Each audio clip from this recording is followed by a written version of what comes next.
चार दोस्त मिलकर एक ऐसे इंसान का कत्ल कर देते हैं जिसके अंदर गांव के देवता आते थे। अब वहीं चार दोस्त अपनी जान बचाने के लिए उस गांव से भागने लगते हैं, लेकिन उनके साथ कुछ अजीब सी घटनाएं होने लगती है। अब गांव के देवता उन्हें कैसे सबक सिखाएंगे, यही देखेंगे हम आज की कहानी में। दोस्तों, ये कहानी देखते वक्त आपको कांतारा मूवी की याद जरूर आएगी और एंड में आपको एक जबरदस्त ट्विस्ट भी देखने को मिलेगा, इसलिए कहानी को एंड तक जरूर देखना। तो नमस्ते दोस्तों, मेरा नाम है किरण और आप देख रहे हैं हॉरर बॉक्स हिंदी। दोस्तों, अगर आपको भी ऐसे ही हॉरर मूवीज देखना पसंद है तो प्लीज हमारे चैनल को सब्सक्राइब जरूर कीजिए।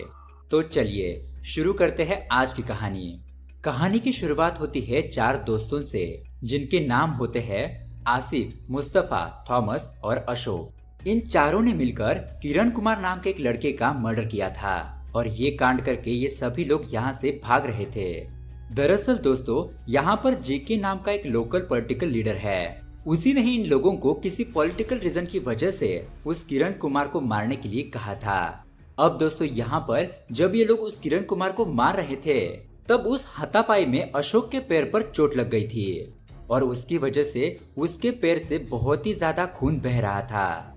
उसके बाद ये सभी लोग मिलकर एक अड्डे पर जाते हैं जहाँ पर उनके लिए सब कुछ सामान रखा गया था। उस अड्डे पर पहले तो ये अपने कपड़े बदलते हैं और सुबह हो जाने पर अशोक के जख्मी पैर का इलाज करने के लिए हॉस्पिटल जाने लगते हैं। लेकिन दोस्तों, जब ये लोग हॉस्पिटल पहुंच जाते हैं तब देखते हैं कि वहां पर पुलिस पहले से ही खड़ी है, इसलिए अब उन्हें अपनी गाड़ी फिर से घुमानी पड़ती है। और यहाँ पर अशोक के पैर से और भी ज्यादा खून बह रहा था, इसीलिए उन लोगों को जल्द से जल्द किसी दूसरे डॉक्टर के पास जाना जरूरी था। अब मुस्तफा अपने पहचान वाले डॉक्टर को कॉल करता है और उसे कहता है कि मेरे यहाँ पर सफाई करने वाले एक आदमी को बहुत ही बुरी तरीके से चोट लग गई है, इसलिए आप जल्दी से मेरे पास आ जाइए। लेकिन वो डॉक्टर कहता है कि मैं अभी तुरंत तो नहीं आ सकता क्योंकि मैं अभी ड्यूटी पर हूँ, और वो डॉक्टर आने से मना कर देता है। अब दोस्तों, यहाँ पर मुस्तफा उस डॉक्टर को धमका कर भी बुला सकता था, लेकिन वो ऐसा नहीं करता, वरना उनके पकड़े जाने के बहुत चांसेस बढ़ जाते और पता चल जाता कि इन्होंने ही मर्डर किया है। इसलिए अब उन लोगों के पास किसी दूसरे डॉक्टर के यहाँ पर जाने के अलावा कोई दूसरा ऑप्शन नहीं था। अब दोस्तों, मुस्तफा अपने गांव के अरुण नाम के एक लड़के को कॉल करता है क्योंकि अरुण एक मेडिकल स्टूडेंट है। दोस्तों, मुस्तफा अरुण से भी वही कहता है कि मेरे एक आदमी को सफाई करते वक्त चोट लग गई और इसीलिए तुम उसका इलाज करने के लिए तुरंत यहाँ पर आ जाओ। अब उसके बाद अरुण घर से अपने दोस्त सूरज के मेडिकल शॉप पर पहुंच जाता है और वो उस मेडिकल से कुछ दवाइयाँ खरीदता है। अब अरुण को मुस्तफा के आदमी का इलाज करने के लिए वहां पर जल्दी से पहुंचना था, इसीलिए वो अपने दोस्त मेडिकल वाले से उसकी बाइक मांगता है और मेडिकल वाला दोस्त सूरज उसे अपनी बाइक दे देता है। लेकिन दोस्तों, यहाँ पर अरुण अपना मोबाइल उस मेडिकल शॉप पर ही भूल जाता है।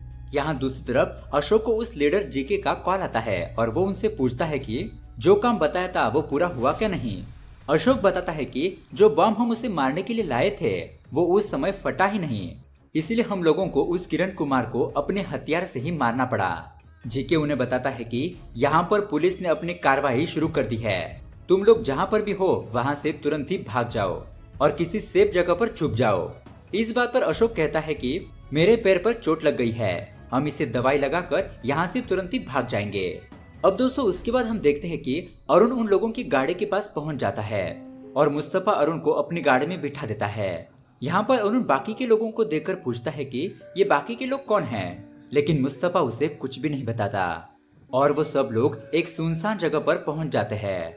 वहाँ पर मुस्तफा अरुण को अशोक के पैर पर मरहम पट्टी करने के लिए कहता है और वो उसे वही कहता है कि सफाई करते वक्त ये चोट लगी है। लेकिन दोस्तों, अरुण एक मेडिकल का स्टूडेंट है, इसलिए वो तुरंत ही समझ जाता है कि यहाँ पर कुछ मामला गड़बड़ है।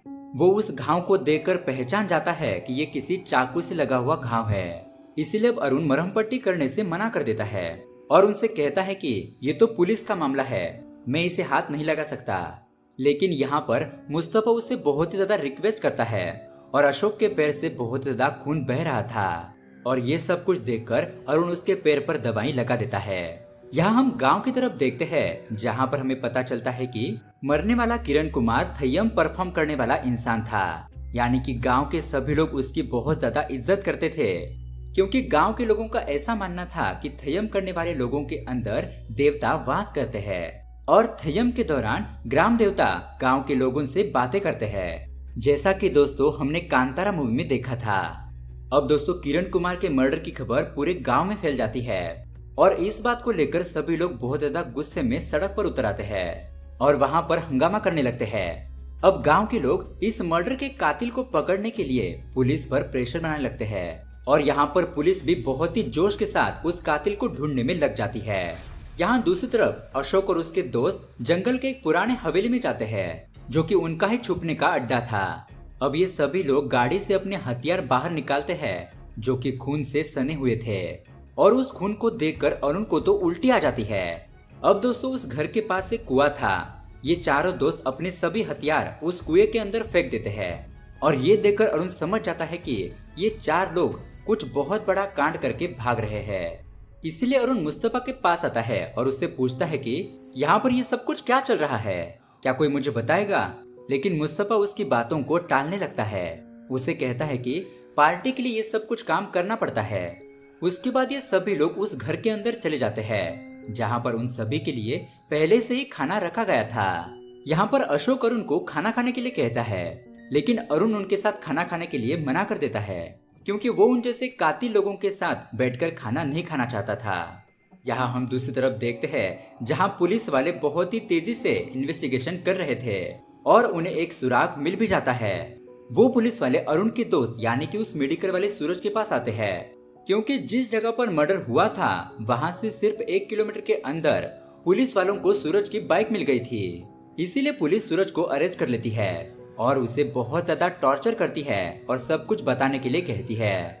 सूरज पुलिस से कहता है कि मुझे इस हत्या के बारे में कुछ भी पता नहीं है। वो पुलिस का टॉर्चर सहन करता है लेकिन उन्हें ये बात नहीं बताता कि उसकी बाइक उसका दोस्त अरुण लेकर गया था क्योंकि वो जानता था कि अरुण ऐसा कभी नहीं कर सकता। यहाँ मामला कुछ और ही है, इसीलिए वो चुप रहता है। यहाँ इस तरफ उस घर में ये चार दोस्त बातें कर रहे होते हैं। आसिफ कहता है कि अगर थॉमस ने बनाया हुआ बम वहाँ पर फट जाता तो हमें इतना खून खराबा करने की कोई जरूरत ही नहीं पड़ती, हमारा काम तो आसानी से हो जाता। और दोस्तों यहाँ पर हमें दिखाया जाता है कि ये मर्डर कैसे हुआ था। दरअसल दोस्तों इन लोगों ने किरण कुमार को मारने के लिए बम का इस्तेमाल करने का प्लान बनाया था लेकिन एंड मोमेंट पर उनका वो बम फटा ही नहीं जिसकी वजह से किरण कुमार बच गया था। लेकिन फिर उन लोगों ने किरण कुमार को अपने हथियारों से खत्म कर दिया। अब यहाँ पर हम देखते हैं कि ये सब लोग मिलकर बातें कर रहे होते हैं और तभी अरुण उनकी सारी बातें सुन लेता है और उसे पता चल जाता है कि गांव में जो किरण कुमार की हत्या हुई है वो इन्हीं लोगों ने की है। लेकिन यहाँ पर मुस्तफा अरुण को देख लेता है, इसीलिए वो ऊपर जाकर अरुण से कहता है कि तुमने अभी अभी जो कुछ भी सुना ये बात किसी को भी कभी पता नहीं चलनी चाहिए। अब दोस्तों यहाँ हम दूसरी तरफ देखते हैं कि यहाँ पर किरण कुमार की अंतिम यात्रा निकल रही थी जिसमें बहुत सारे लोग शामिल हो गए थे और उसकी मरने की वजह से हर कोई दुखी था और फूट फूट कर रो रहा था। यहाँ इस तरफ जीके अशोक को कॉल करता है और बताता है कि पुलिस को तुम्हारे ठिकाने का पता लग चुका है, इसलिए अब तुम लोग वहाँ से तुरंत ही भाग जाओ। और ये सुनकर सभी लोग वहाँ से भागने लगते हैं। तभी जाते वक्त थॉमस अशोक को कहता है कि इन बम का क्या करे। तब अशोक कहता है कि ये बम हमारे कुछ काम नहीं आए, जब हमें इनकी जरूरत थी तब ये नहीं फटे, इसलिए अब तुम इन्हें कुएं में फेंक दो। और ये सुनकर थॉमस उन बम को कुएं में फेंक देता है। लेकिन जैसे वो बम कुएं में गिरते हैं वहां पर बहुत बड़ा धमाका हो जाता है और कुएं के अंदर जितनी भी सारी चीजें थी वो सब कुछ बाहर आ जाती है। अब ये सब कुछ देखकर वो सभी लोग डर जाते हैं और इधर उधर भागने लगते हैं। तभी यहाँ पर अरुण कहता है कि तुम लोगों को अभी भी समझ नहीं आ रहा है, ये सब कुछ हमारे ग्राम देवता कर रहे हैं। तुम लोगों ने किरण कुमार को मारकर बिल्कुल भी अच्छा नहीं किया।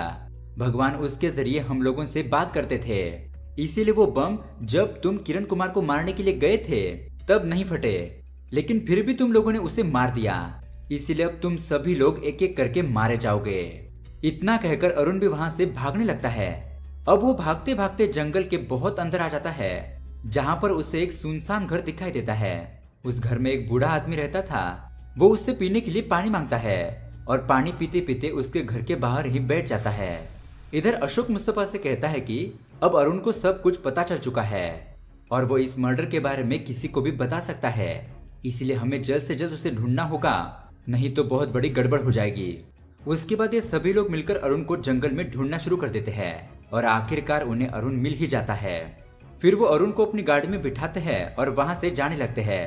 अब दोस्तों उसके बाद रात हो जाती है और अशोक पार्टी के दूसरे लीडर मुकुंदन को कॉल करता है। अशोक उससे कहता है कि हमने जीके के कहने पर किरण कुमार का मर्डर कर दिया है। तब मुकुंदन उसे कहता है कि हाँ तो तुम ये सब कुछ जीके को बताओ, मुझे क्यों बता रहे हो, इसमें मैं क्या कर सकता हूँ। अब ये बात सुनकर अशोक को बहुत ही ज्यादा गुस्सा आ जाता है और वो मुकुंदन से कहता है कि भले ही हमने ये काम जीके के कहने पर किया हो, लेकिन आप लोगों ने अगर हमारी सेफ्टी का इंतजाम नहीं किया तो पार्टी के लिए अब तक हमने जितने भी मर्डर किए हैं उन सभी की डिटेल्स हमारे पास है, वो हम पुलिस को भेज देंगे। अब ये बात सुनकर मुकुंदन डर जाता है क्योंकि अगर उसकी सच्चाई लोगों के सामने आ गई तो उसकी सीट चली जाएगी और वो ये नहीं चाहता। और दोस्तों उसके थोड़ी देर बाद मुकुंदन उन लोगों के सेफ्टी का इंतजाम करना शुरू कर देता है। वो एक जगह पर ऑफिस के लिए गाड़ी का इंतजाम करता है। तब आसिफ अपने दोस्तों का साथ छोड़कर उस गाड़ी में चढ़कर अपने घर पर जाने लगता है। उसके बाद यहाँ पर थॉमस, अशोक और मुस्तफा आगे बढ़ने लगते हैं और थोड़ी देर बाद उन्हें मुकुंदन के आदमी की एक और गाड़ी मिलती है।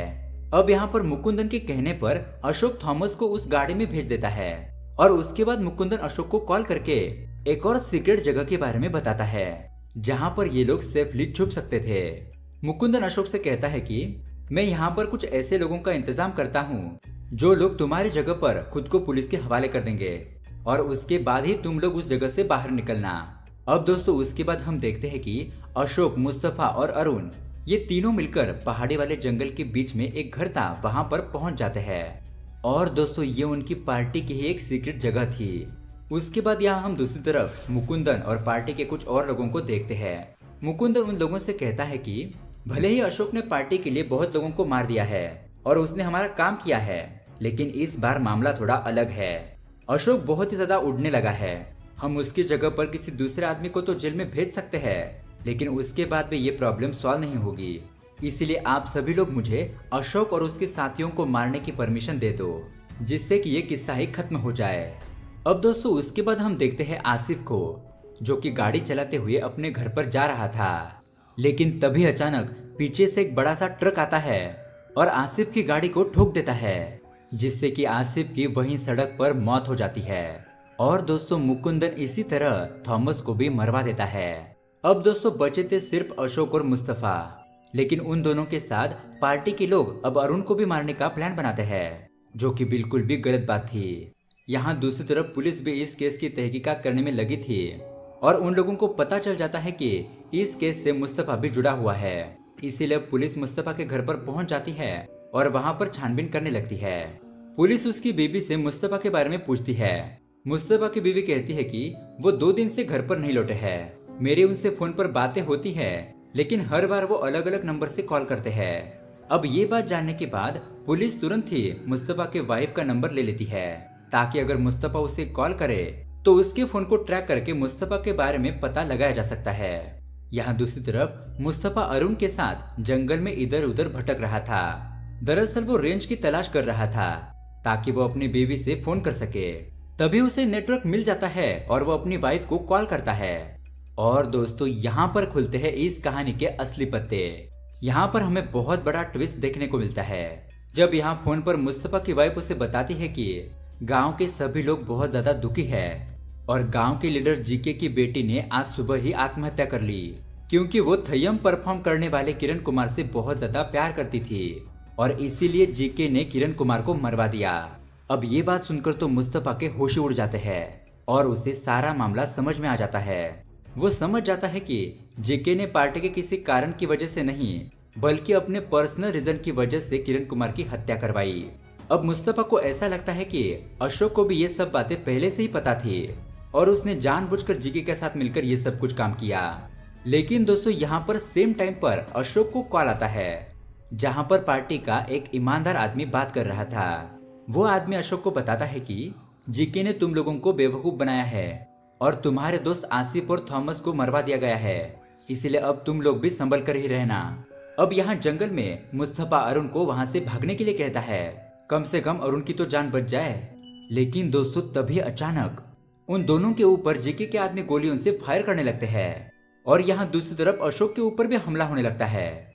अब यहाँ पर अरुण को भाग जा ऐसा कहकर मुस्तफा उस घर में घुस जाता है और वहां की बंदूक उठाकर अशोक को गोली मारने ही वाला था कि तभी जीके के आदमियों की गोली मुस्तफा के कंधे पर लग जाती है।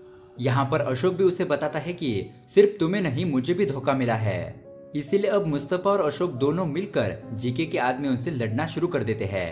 अब वहाँ पर चारों तरफ फायरिंग ही फायरिंग हो रही थी और अंत में वो दोनों उन गुंडों को गोलियां मार देते हैं। लेकिन इसी हाथापाई में अशोक और मुस्तफा को भी गोलियां लग जाती है और सिर्फ अरुण ही वहां से जिंदा बचकर भाग जाता है। यहाँ पर मरने से पहले मुस्तफा और अशोक को पछतावा होने लगता है कि उन्होंने किरण कुमार को मारकर बहुत बड़ी गलती कर दी है। और दोस्तों जैसे वो दोनों आंखें बंद करते हैं तभी किरण कुमार अपना थय्यम परफॉर्म करते हुए उन दोनों के सामने आकर खड़ा हो जाता है। यानी कि उन दोनों को असल में उनके ग्राम देवता नजर आ रहे थे। और दोस्तों ये कहानी यहीं पर एंड हो जाती है। दरअसल दोस्तों वो चारों लोग ग्राम देवता के प्रकोप की वजह से ही मारे गए थे क्योंकि उन्होंने बेचारे किरण कुमार की हत्या कर दी थी। तो दोस्तों ये कहानी आपको कैसी लगी हमें कमेंट करके जरूर बताइएगा। साथ ही ऐसे ही अमेजिंग मूवी देखने के लिए हमारे चैनल को सब्सक्राइब जरूर कीजिए। वीडियो देखने के लिए आपका धन्यवाद।